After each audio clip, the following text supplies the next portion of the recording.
BBC বাংলার অনুসন্ধানী প্রতিবেদনে উঠে এসেছে, তরুণ রোহিঙ্গারা সীমান্ত পার হয়ে মিয়ানমারে সশস্ত্র প্রশিক্ষণ নিচ্ছে এবং ক্যাম্পে সদস্য সংগ্রহে মনোযোগ দিচ্ছে। তাদের লক্ষ্য মিয়ানমারে ফিরে গিয়ে স্বাধীন রাখাইন প্রতিষ্ঠা।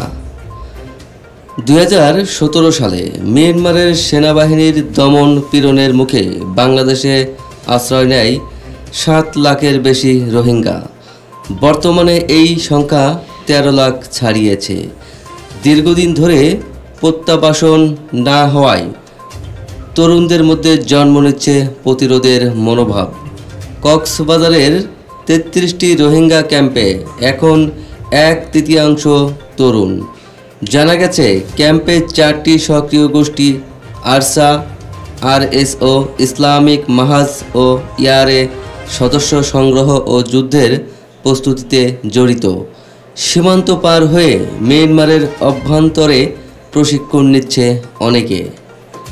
ইন্টারন্যাশনাল ক্রাইসিস গ্রুপ ICG এর মতে, এসব গোষ্ঠী নিজেদের মধ্যে মত পার্থক্য ভুলে ঐক্যবদ্ধ হচ্ছে। ধর্মীয় আদর্শে উদ্বুদ্ধ হয়ে তরুণদের জিহাদে আহ্বান জানানো হচ্ছে। তবে বাংলাদেশ সরকার ও আইন শৃঙ্খলা বাহিনী এ ধরনের তৎপরতা অস্বীকার করেছে। শরণার্থী ত্রাণ ও প্রত্যাবাসন কমিশনার মিজানুর রহমান বলেন, বাংলাদেশে কোনো সশস্ত্র গোষ্ঠীর অস্তিত্ব নেই।